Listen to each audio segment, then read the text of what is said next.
So the next thing we're going to do breathing wise is an exercise that I learned from Kenneth Amos, who's the tuba player from Empire Brass, or at least was in the early 90s, and he taught us this exercise, which is a very good way of really vigorously getting your thorax to open up and getting a good exchange of air quickly. So first of all, we'll get our arms up. We've had a little stretch, so hopefully none of you are going to pull any muscles doing this, and we're going to get our arms together as if we were doing a kind of bench press or a pectoral exercise in the gym.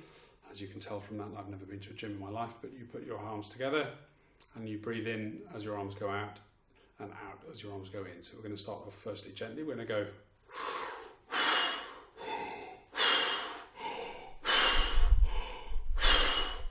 that's good, just have a little relax. And now we're going to do 10 quick ones in a row. So get yourself ready. 1, 2, 3, 4.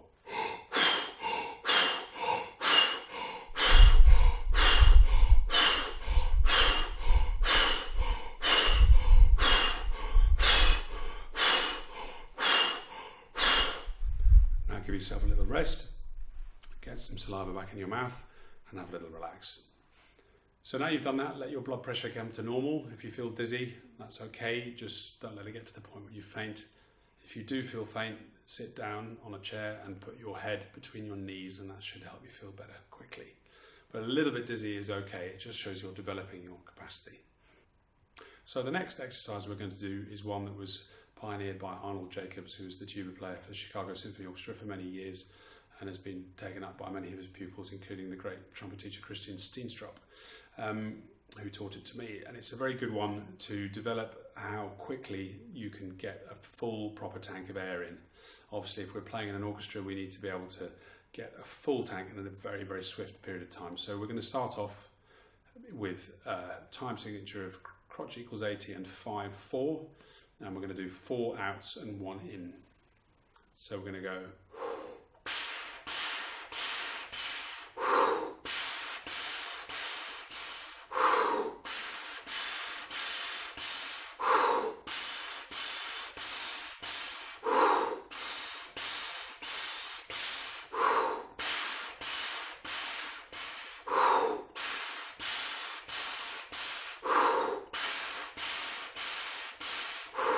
Good, now just relax. Again, you can hear my voice probably gets a bit lower because I'm relaxing. My trachea is nice and relaxed. And we're going to have a little break. Again, if you feel dizzy, just have a stop for a minute. And the next one we're going to do, the same idea, we're going to be in 4-4 this time, and this time we're going to do quavers. So we're going to do 7 quavers out and 1 quaver in.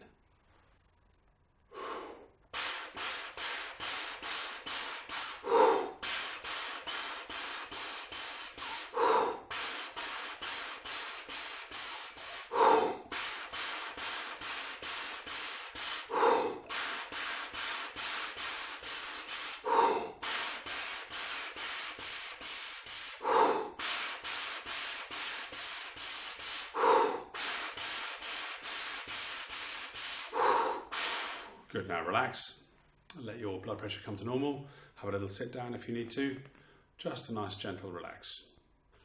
Okay, so this is the third installment out of 4, and this time predictably we're going to be doing triplets, again in 4-4, and we're going to be doing 11 triplets out and 1 triplet in.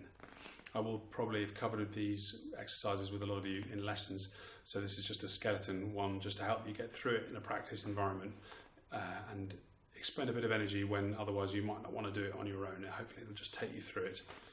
So triplets, 11 out, 1 in.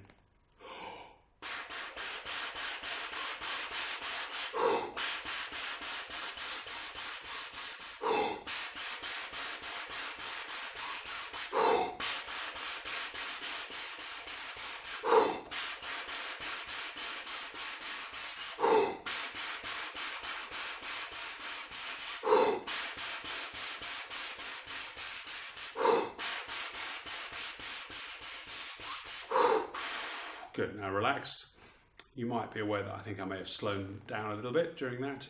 If you're practicing these on your own without me, feel free to stick a metronome for better accuracy than I could muster then. And the last one of this particular slot of exercises, we're going to be doing 15 semiquavers out and 1 semiquaver in. This one's pretty challenging. I may not be perfect at this one. I've been trying it for years and not mastering it, but Don't worry about it. Let's just try and keep in time, try and keep up with me. You'll probably exceed me pretty quickly. So 15 out and 1 in. 2, 3.